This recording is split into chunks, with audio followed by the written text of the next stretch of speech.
today.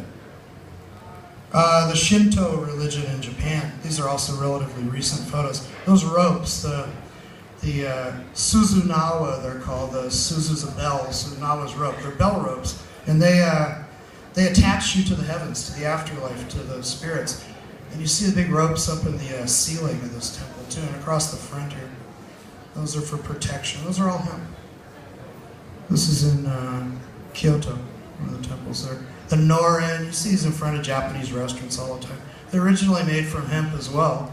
And it was, you had to brush your head and to go under it, and that purified you. Brushed your head and purified you as you entered the portals of someone's house or business.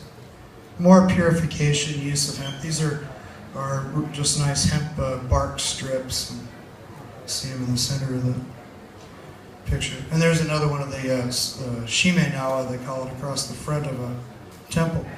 And even today, in Japan, hemp is really expensive, as is everything else. The shime, these paper pieces that look like lightning bolts, sort of, hang from straw ropes. If you take a look at this rope for a minute, you go, that's not hemp, it's straw. But look at the little piece, because hemp is drastically expensive, okay, rice straw is cheap. Look at the little piece that hangs the piece of paper. See that bright colored blonde strip that's vertical there? It's like a string that has the hemp knotted, or the paper knotted on there. That's made from hemp. That's just a hemp fiber strip. So they still, even trying to save money in this day and age, have to have a little piece of hemp on there to make this authentic, to make it the real purifying, protective thing that it is. And of course, sumo, same thing. You saw that shape for the protective rope across the front of a temple. This is the same shape, and it goes around the sumo wrestler's waist. And it's all tied to hemp too. Sumo started as an agricultural ritual.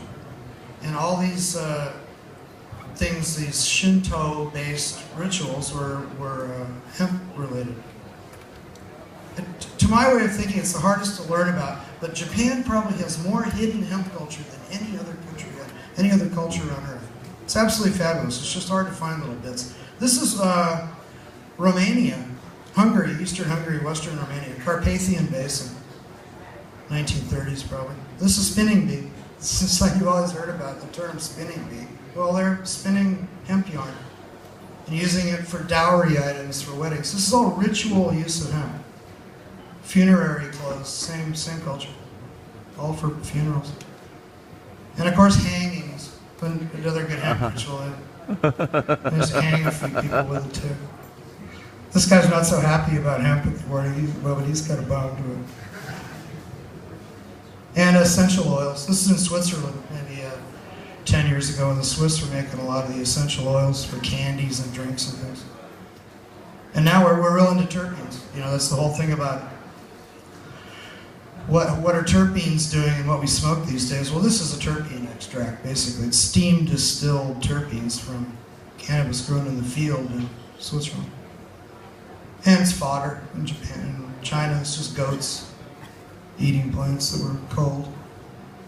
And here in Amsterdam, it's an educational plant. It's the Hortus botanicus. So these are all these uses we have for it. Oh, and it's just pretty. That's a good use too. So we've got this beautiful plant used for all these different things. This is the terms I've been using, NLD, NLH. Take a quick look at this. And you look first of all at North America and South America, and you see NLH.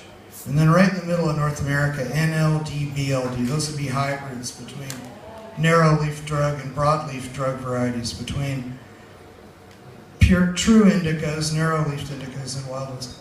Very good. So, this is a good review too. We always think of these tall, sativa in the background, indica in the front. Narrow leaf drug in the background, broadleaf drug in the front. If you made a theoretical chimera of the two, it looks something like that. You know, on the left, you've got the indica, subspecies indica, NLD, and on the right, the BLD, subspecies Afghanica. Hybrids, skunk number 1. This is what's driven our whole industry, these hybrids. Sour diesel, though. And cloning. It's a cloning. Mm-hmm. Big fields of identical plants. Switzerland,